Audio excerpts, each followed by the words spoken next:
Sorry, I'm welcoming round, and I slightly muddled the order there. So the first thing we should take is apologies for absence. Do we have any apologies for absence this evening, please?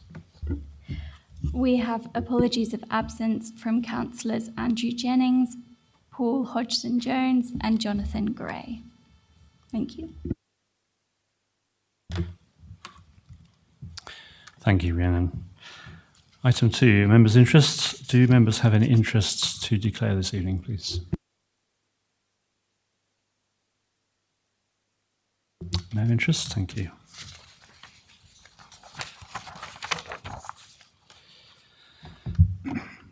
Item 3, Code of Conduct Complaints update. Moving on to item 3 of the agenda, can I invite Lisa Jablonska, Democratic Services Manager and Deputy Monitoring Officer, to present the report. Thank you, Lisa.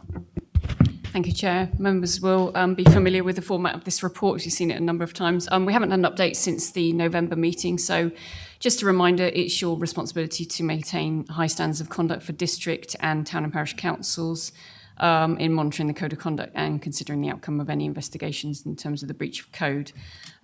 Just the normal standard report, just draw your attention to paragraph 3 of the report, which details the 1, 2, 3 cases that we've had since November meeting, which is low since we've updated since the November one, which is good, which is a positive. So, and it's just the outcomes are reported there in the report.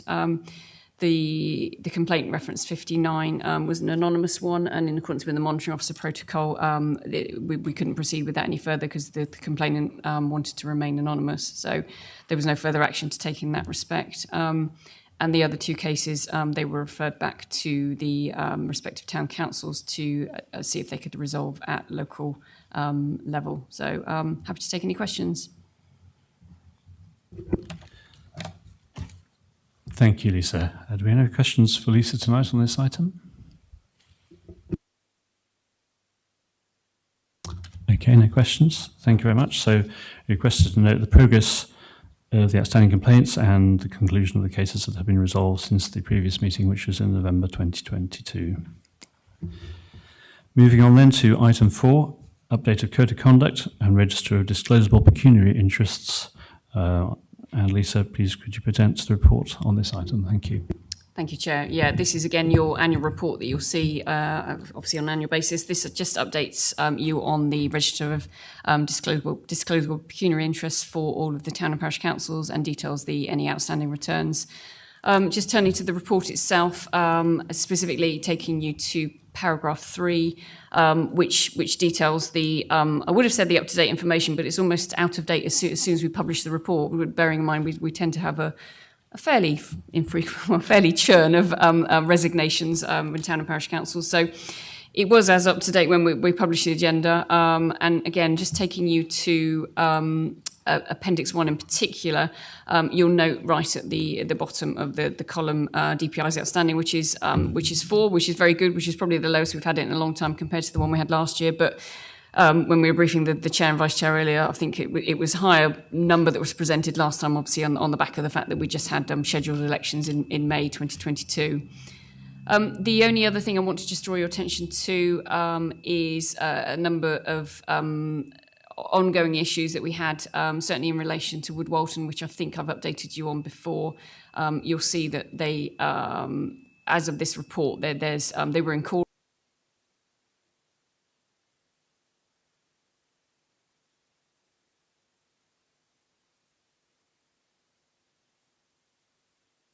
to co-opt 5 brand new councillors on. So councillors, we appointed interim interim parish councillors that were Simon Bywater, Ross Martin, and Steve Corney were appointed interim councillors, which we're allowed to do by law. And I'm hoping, and apologies, I haven't got the update specifically from the parish council, but I'm hoping that they are fully constituted and back to their full membership so they can function as a parish council again, which is good news. And the only other one I just want to draw your attention to is Upton and Coppingford. Again, it's another small parish council with 5 seats. They've just recently had a couple of resignations, so they've only got 2 parish councillors that's still on there. Well, they're 2 parish councils.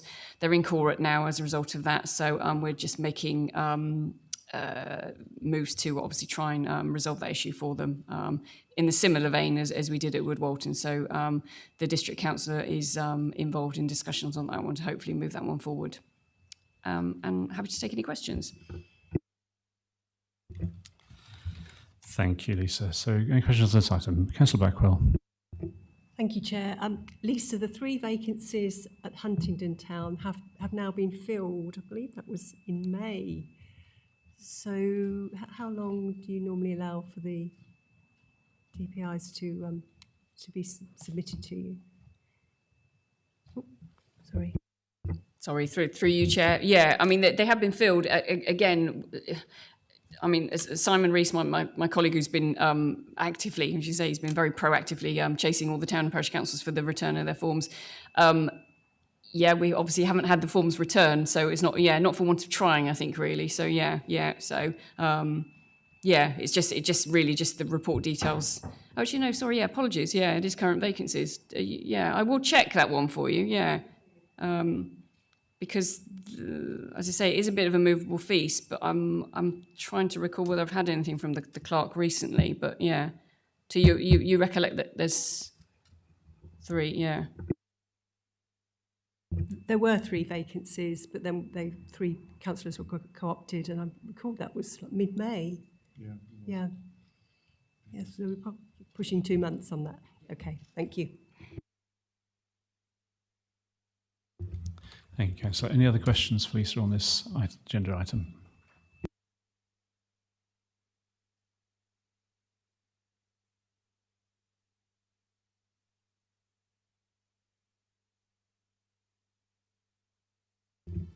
Okay, we'll continue.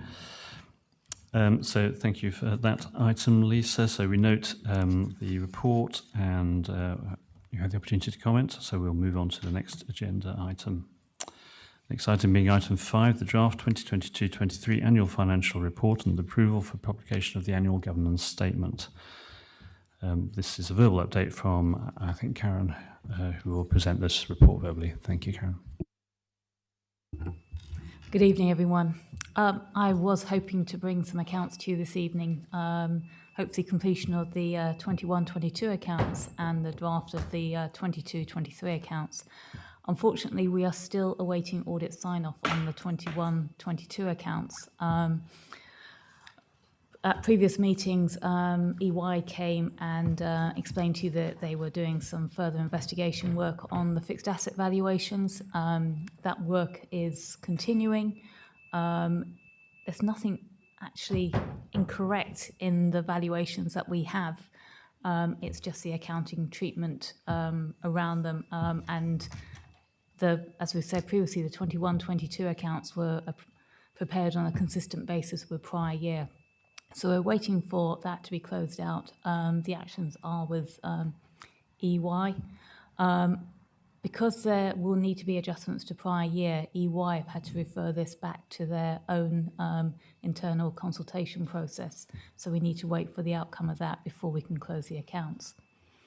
Obviously, if I haven't got the closing balances for the 21-22 accounts, I'm unable to produce the 22-23 draft statements. So that is why I'm unable to bring those this evening.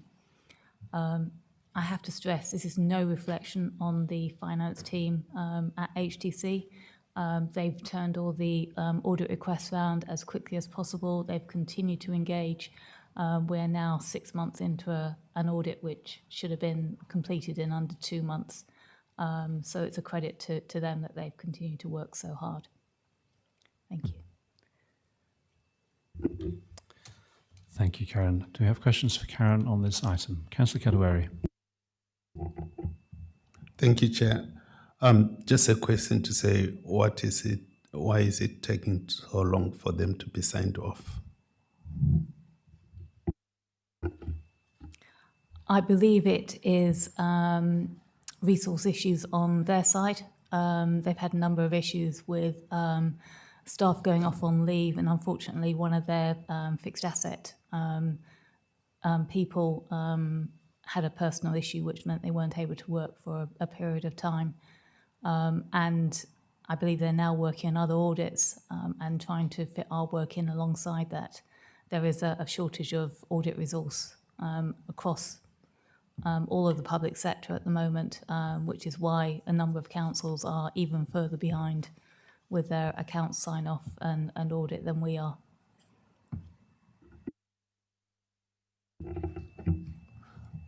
Is there any implications that may arise for HDC?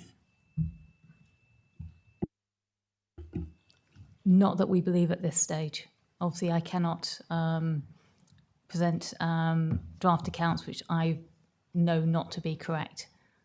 So we haven't met a statutory duty, but we've met a statutory duty with good reason, and we're not out of line with how other councils have acted either.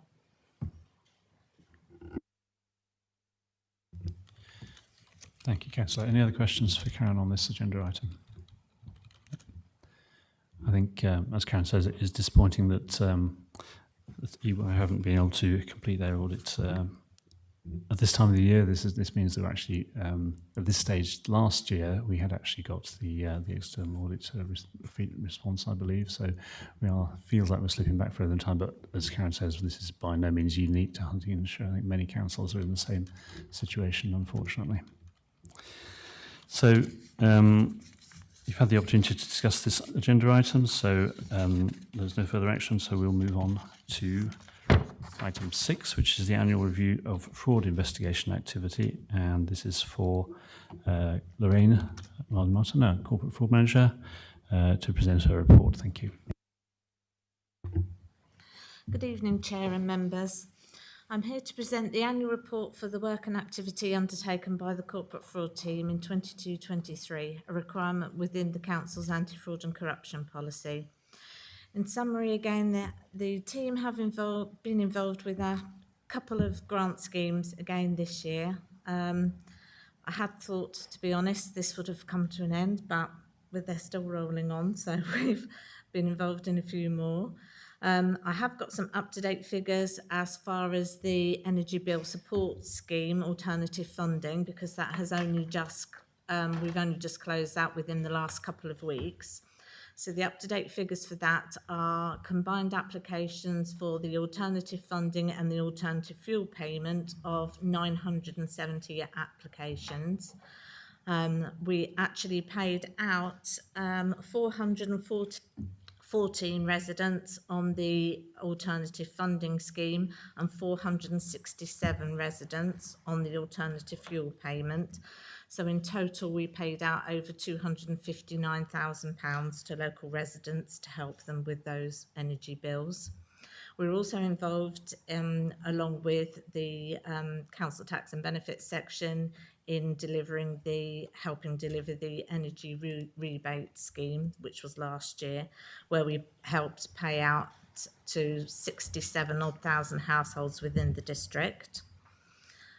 We've also done some work with our housing providers in actually doing some tenancy fraud, and we've also actually commenced the biannual National Fraud Initiative that was released at the end of January this year, which actually compiles of a number of reports covering a number of different matches, and currently on one of the matches where we had over 3,000 matches for single person discount, we've looked at 396 of those cases so far, which have actually which resulted in 35 being found as fraud, resulting in over £67,000 worth of fraud being identified.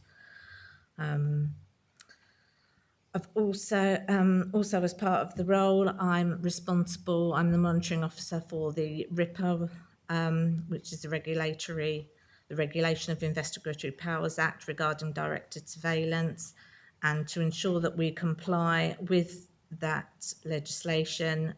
Training has been delivered this year for all operational staff, as well as new managers to the role as authorised officers, so that we're compliant and everybody is up to date with guidance and good practice.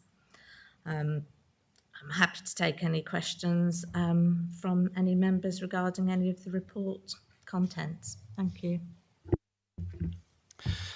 Thank you for that report, Lorraine. Do councillors have any questions for Lorraine on this agenda item? Councillor Taylor.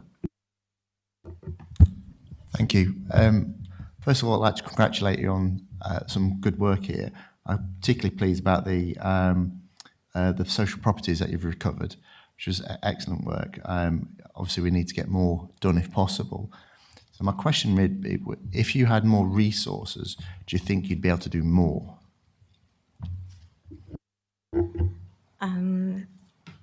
This is a question that comes up quite often, and it's always a case of, I suppose if you have more resource, then you can help more housing associations. We do this work to benefit the local community, not just to try and get properties back, obviously to get homeless people, but to help homeless people get off of our waiting list.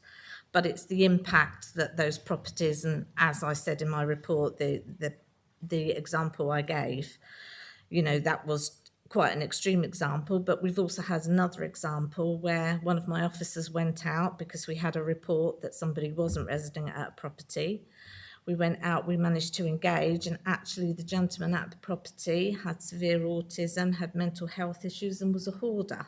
So we've actually managed to engage with him, get him to seek mental, get him to engage with the local mental health team, his GP, to help him. So it's all a case of, yes, I understand our prime is to look at and detect fraud. And yes, if we did have more officers, and yes, we probably could go out and do more in the local community. But obviously, budgets are always the issue here, and resources always lie around what budgets we have available to us. Okay. Thank you, Lorraine. Any other questions for Lorraine this evening? No, thank you. In which case, thank you. We've taken note of your report, and again, echoing Councillor Taylor's positive words, congratulations on the fine effort that the team has achieved in the year just gone, particularly with the sickness issue that you've had to deal with. So moving on then to item 7, the peer review action plan.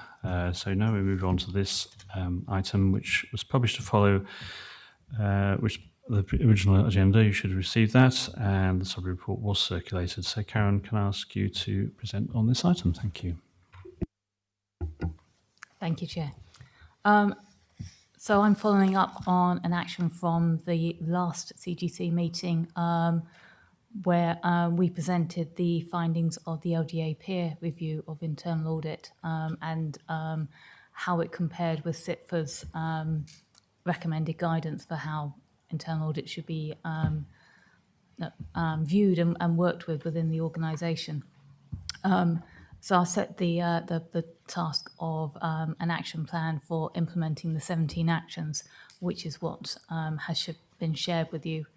Some of the actions are complete already. Some of them we'd already implemented, so those are marked as closed down. Some of the actions on there, whilst we have implemented them, they are ongoing controls, so they have no due date, and equally I've mentioned those. Some of the other actions, for example, the external assessment, they have quite long due dates because there is that reflects the amount of work that we need to do to prepare for that.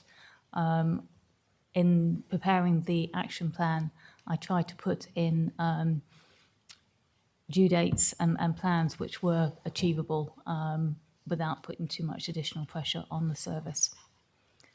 So, are there any questions on the plan, please?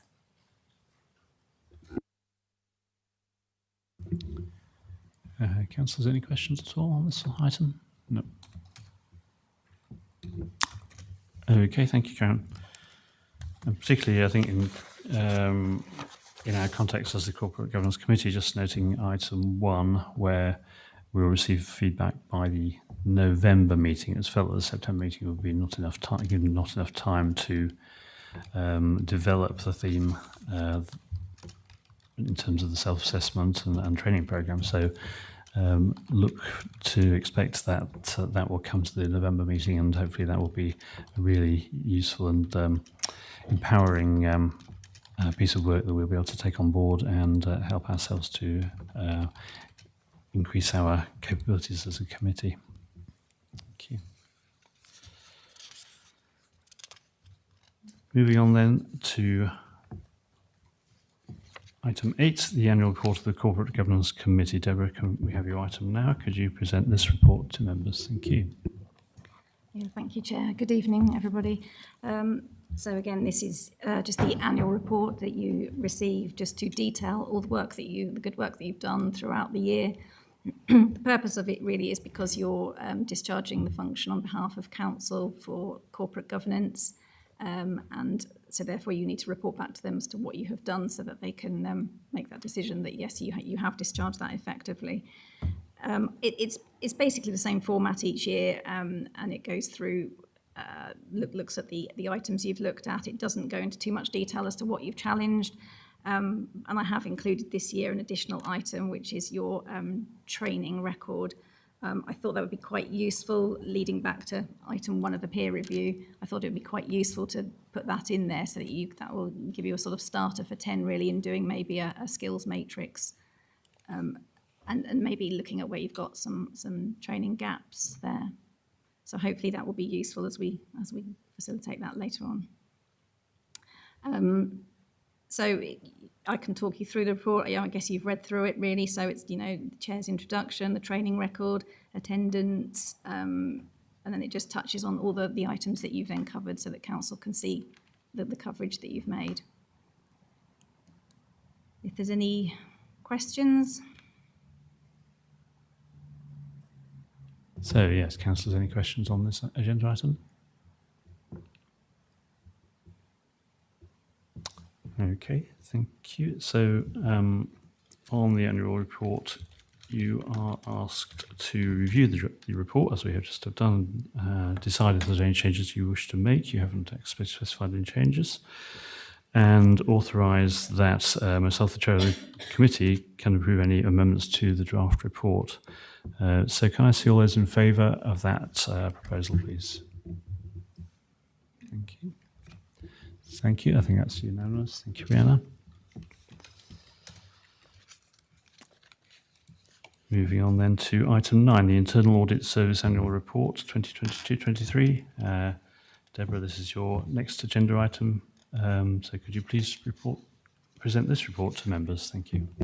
Thank you. So the last report was your annual report. This one is my team's annual report. So I'm required to give you this detail of what we've done throughout the year. I'm also required to give an annual assurance opinion, which has to cover the 3 strands of internal control, governance, and risk management.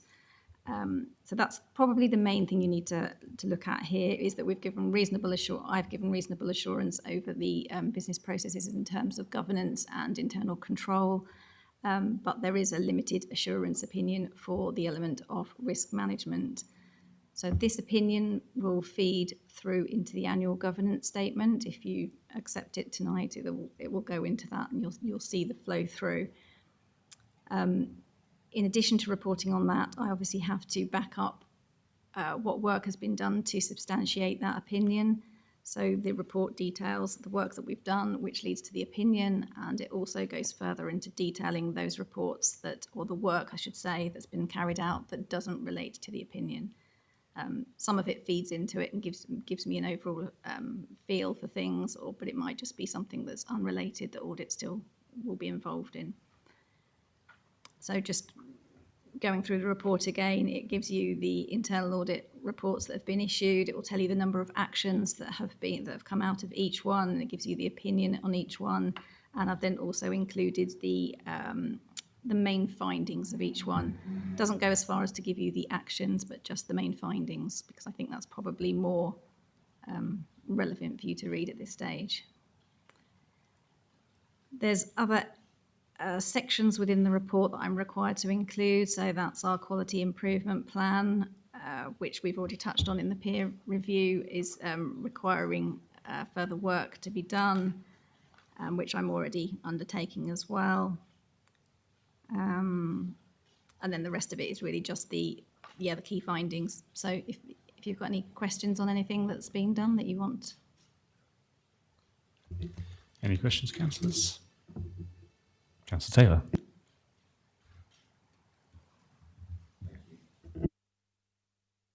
Yeah, thank you. So I've read through this report and I looked at quite a few bits and pieces. I'm quite concerned about a couple of bits and pieces, like the GDPR work. There's a lot of gaps with that, and also I was quite interested about the social value and procurement. So I asked Lisa to send me the actual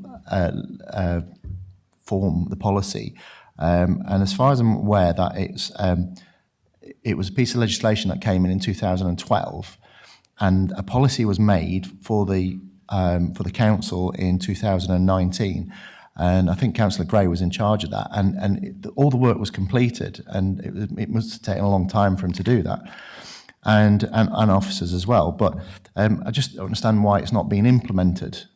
It's 23 now. I know we had COVID, etc., but it's 4 years down the line. Why it's not being implemented? I just want to know why, really.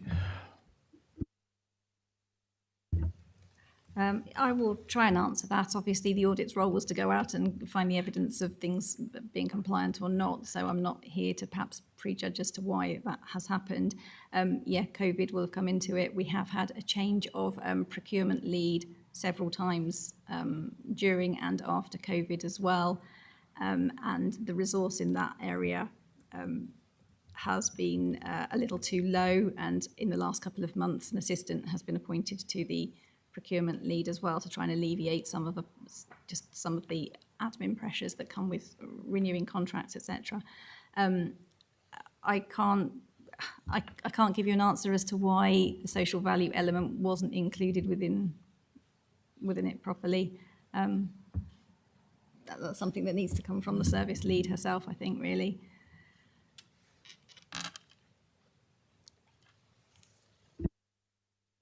Thank you. Karen. Yes. Sorry, can I just clarify? You're saying GDPR wasn't included as part of the social value policy, or the social value policy wasn't implemented? No, two separate items. Okay, that's fine. Okay, so the social value policy, we are aware we're behind with that.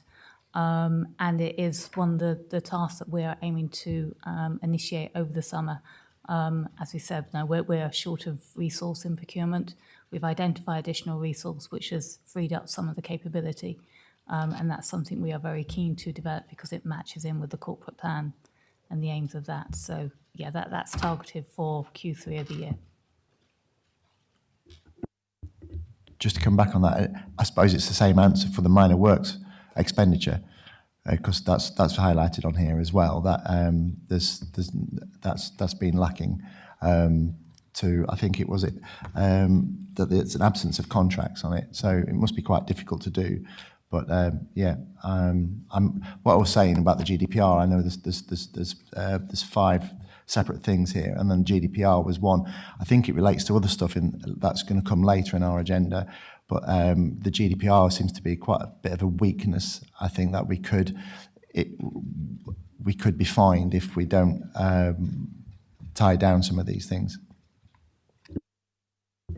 Yeah, I mean, I can give you some more information on that. So I did some work personally on the GDPR some years ago, pre the regulations coming in.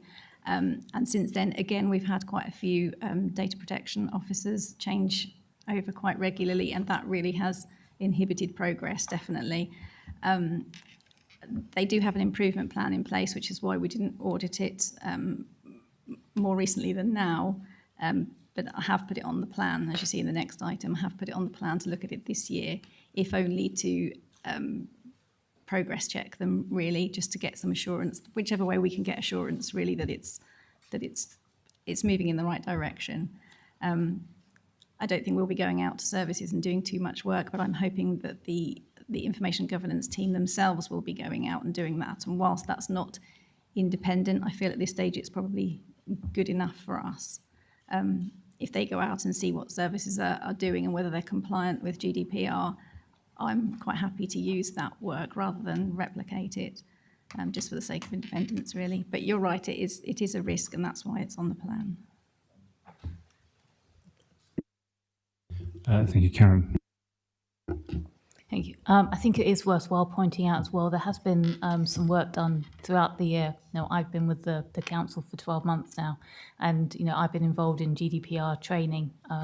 We do now have a new officer in place as well, and that they are developing their plans to and getting out with the services and making people more aware. So, it is an area of awareness. I know part of my mandatory training was on GDPR, and that should be passed out to other staff as well.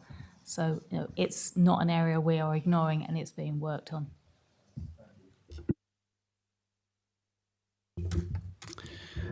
Thank you. Any further questions? Councillor Blackwell. I just wanted to pick up on the debtors, which I know I've challenged numerically at various meetings in the past, but obviously concerned from this perspective that we're flagging it as a limited amber. So really just to sort of voice my concerns about that. I know is sort of the level numeric I've sort of been told, oh, it's in line with previous years, but obviously then to see this on your audit report concerning the issues, I do want to flag that, please.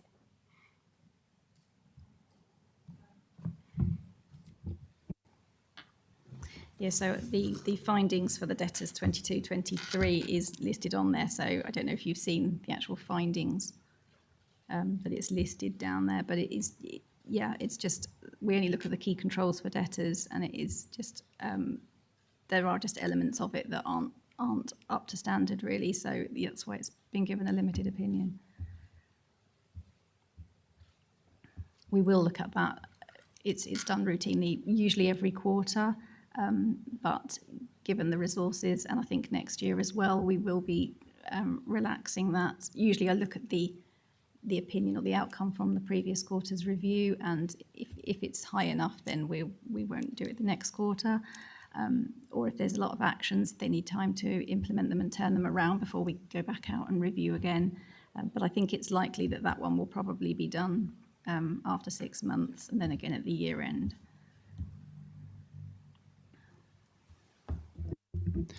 Thank you, Deborah. Any further questions for Deborah on this one? No? Thank you very much. In that case, we have a recommendation here. You've considered and commented upon the report, and you're asked to take into account the audit assurance opinion when considering the annual governance statement for 2022-23. So can I see all those in favour of that proposal? For a show of hands, please. Thank you. That's again unanimous. Thank you, Miriam. Moving on to item 10, the Internal Audit Plan 2023-24. Deborah, we have your item on this next on the agenda, so could you please present this report to members? Thank you. Okay, so this links into what we get. The end result is the audit opinion. The beginning of that is to design an audit plan that will give that opinion at the end of the year. So the regulations, the account and audit regulations require the council to have a statutory function of an effective internal audit service, and the public sector internal audit standards require that I have a risk-based plan that's linked to the risks and to the priorities, so that our activity can be targeted towards the organisational goals and objectives. Again, I don't know if really that you want me to take you through the whole document. It has to set out the resources, it has to set out how we designed the plan, the internal audit charter, our reliance or use of sources of assurance to bolster our opinion, I guess. But the plan really is just to look at the items that are proposed. So I have gone to senior management and asked them for proposals, and I have spoken to various people within the council for ideas. But given the peer review and given the limited resources that we did have, we were told to target it basically on the risks. I've used the inherent risks from the risk register rather than the residual ones. So just to remind you, the inherent ones are the hypothetical risk before the controls are in place to reduce it to a residual risk. So on the basis that risk management might not be that reliable because some of the risks on there haven't been looked at for a while, I've used the inherent risks. Having said that, the corporate risks are new, and most of those are the high risks that have been included in the plan. So if you look at the plan, I've tried to put in there enough information that gives you an idea as to why it's in the plan, how it's substantiated. So you've got the audit area, it's linked to the council, what are the 3 priorities, the score for the risk and whether it's high or very high. Anything under than that hasn't been included or hasn't been looked at. And then a rationale for the plan. So that's just to give you some feel for why it's in there, really.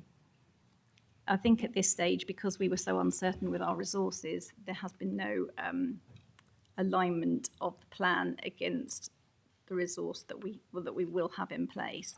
I think I've probably very much overestimated the amount of work that we're going to get done. Please bear that in mind. And I think also once the risk register I've put in here, once the service level risks have been reviewed and identified, it might be that it produces a lot more high level risks that hadn't been identified previously. I then think I will have to go back to the plan and decide whether they need to be inserted in there, and some of these dropped off. All depends on the level and the scoring of any of the risks and how material they are, really. You're required to look through this plan and to give your views on whether you think it's appropriate, whether there's enough in there, or not whether there's enough, whether it's the right thing, I think is more the idea. I've also tried to incorporate other responsibilities, other work that I'll be required to do. It's not just the assurance engagements that relate to the annual audit opinion, it's all the other elements on there from page 20 down as well that I'll still be required to do. I've attached the internal audit charter in there. Normally the plan and the charter come together, are presented together so that you can see that, but obviously you'll remember that we did the internal audit charter back in March and you approved it then, but I've just tagged it on the end so you can refer to it if you need to. So I think that's all I can say about the plan. I just need, if you've got any questions. Thank you, Deborah. Councillors, do you have questions on the plan? Please, on the internal audit plan. Councillor Taylor.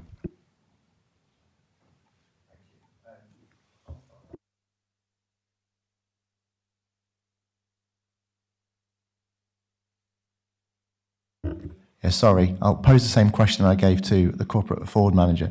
If you had more resources, could you do more? Would it improve?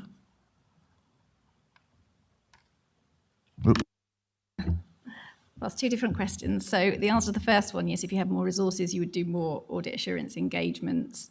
It wouldn't necessarily improve.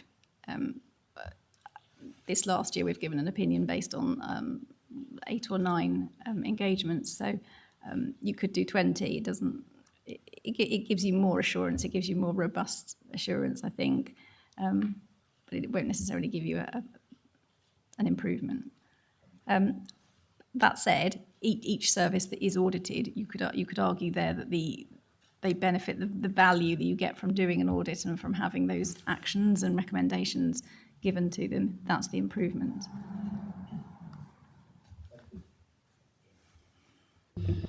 Thank you. Any other questions?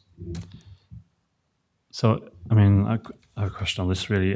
Looking back to the previous agenda item where we identified areas of concern, obviously in this audit plan, we very much focused on risks and oriented towards the highest level risks, but would one expect that some of the areas of concern from last year's report will find themselves into the current year audit plan? I think I can see the minor works as one such.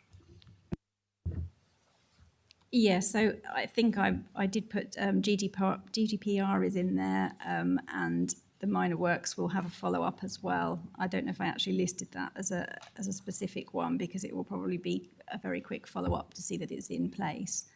Some of the follow-ups you can go back and do a piece of work, not only to verify that the action has been implemented, but you can go further and then see that it is effective, that it's operating as it should. And that's just a subjective opinion at the beginning to decide which follow-ups will be carried out. So I've put some in here, but yes, the minor works one certainly will be looked at. Thank you. That's great, Karen. So can I just give some clarity around the minor works project as well, because I'm just conscious it's been mentioned a couple of times. The minor works project, we did some investigation into it.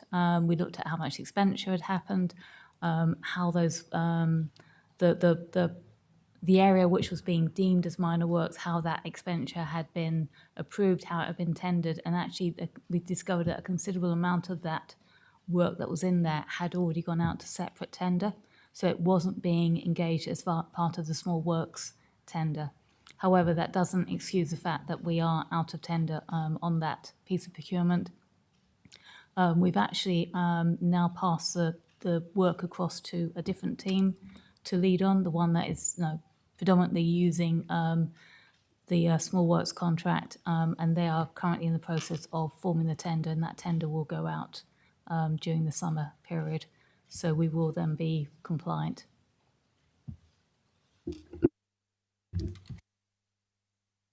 Oops, thank you, Karen. That's helpful. Yeah. Okay, if there are no further questions, then you are asked to, you have reviewed and you're asked to approve the internal audit plan, bearing in mind that this is not a once-off document. There are amendments that can happen to it over time. And secondly, to authorise the chair of the committee, myself, to make changes to the internal audit plan in consultation with the internal audit manager and the Section 151 officer. Can I see a show of hands in favour of that proposal, please? Thank you. I think that's unanimous again, Rhiannon. Thank you. Moving on to item 11, the whistleblowing policy guidance and concerns received. Deborah, this again is your agenda item. Could you present this report to members? Thank you.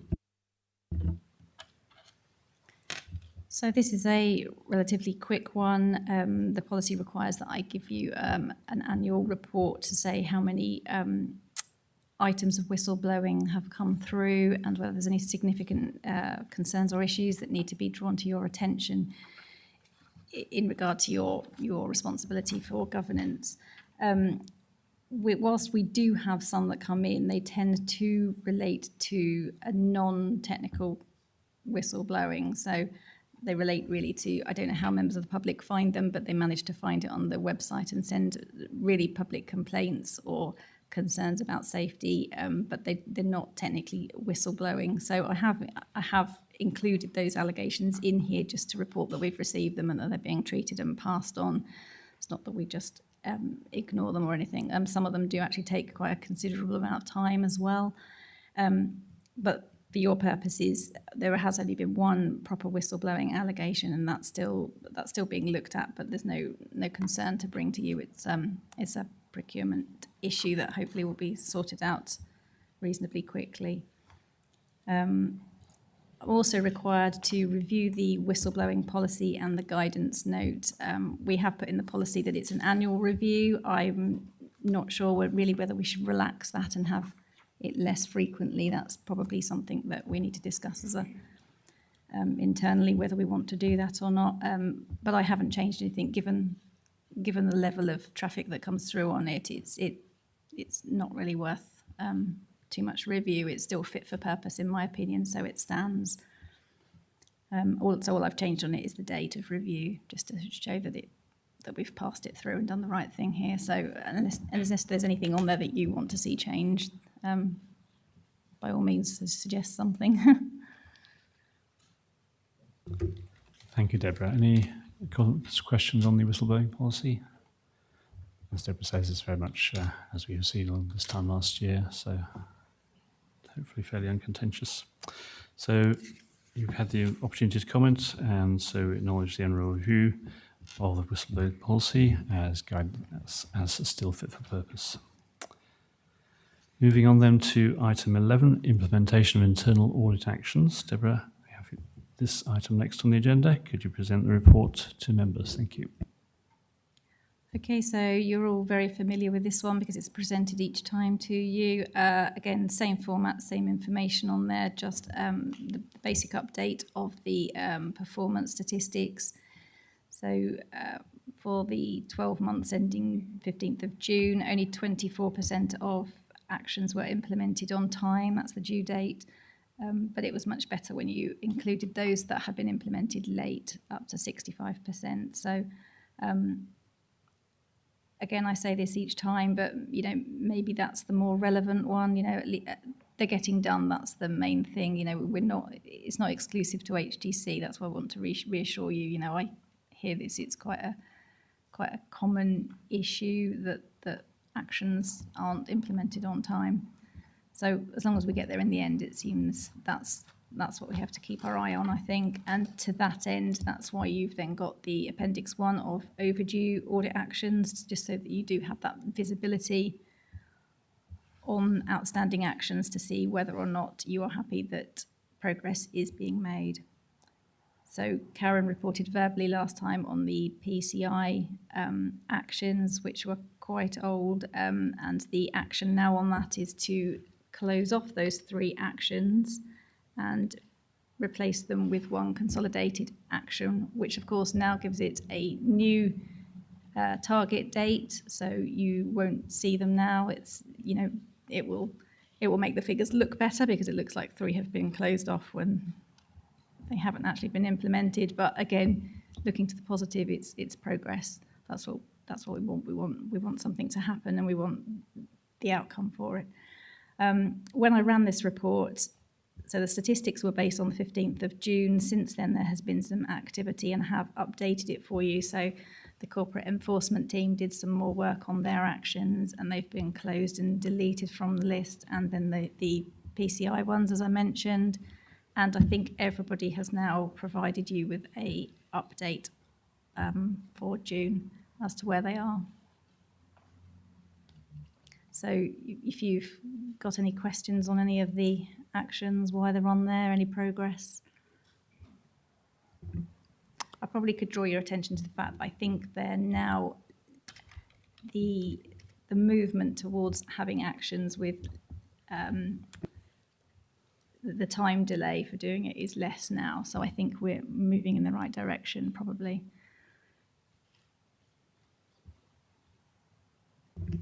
Thank you, Deborah. Any questions for Deborah on this agenda item, councillors?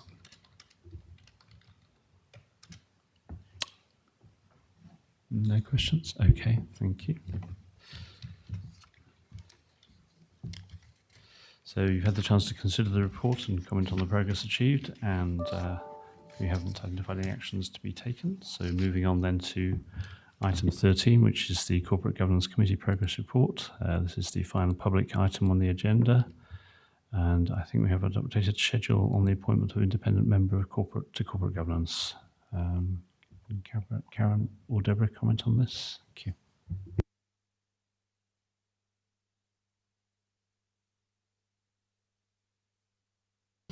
So we have, I think, 3 items on the Corporate Governance Committee Progress Report, and I think it's the second item relates to the appointment of an independent member to the committee.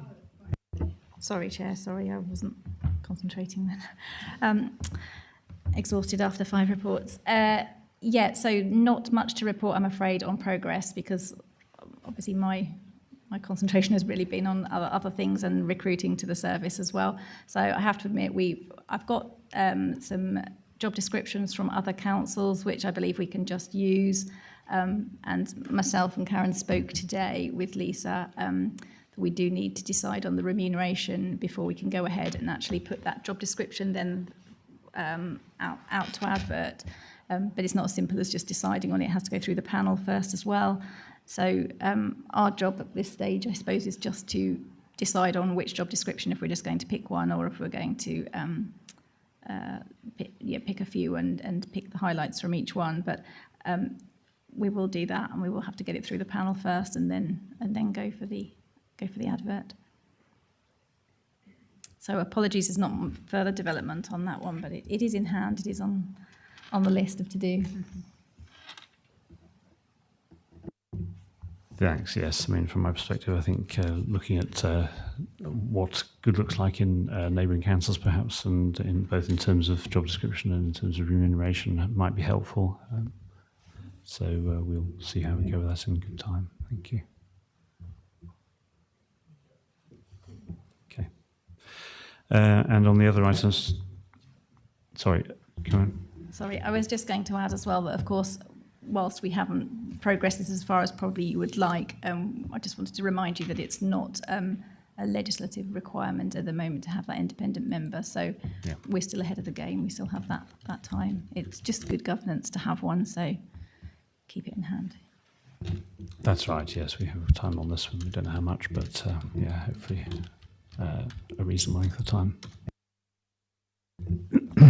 So there were two other items on for the Code of Procurement waiver procedure and turning the page to shadow cabinet members. So do you have any updates on those items?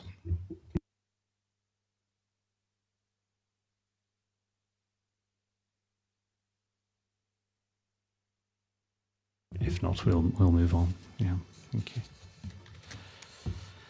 Okay, that then concludes the Corporate Governance Committee Progress Report items. So we move on to item 14, exclusion of press and public. We're being asked that the press and public be excluded from the meeting under Section 7, Schedule 12A of the Local Government Act 1972, as the business to be transacted contains information relating to any action or to be taken in connection with the prevention, investigation, or prosecution of crime. All those in favour of excluding press and public, please. Thank you. Thank you again. That's unanimous.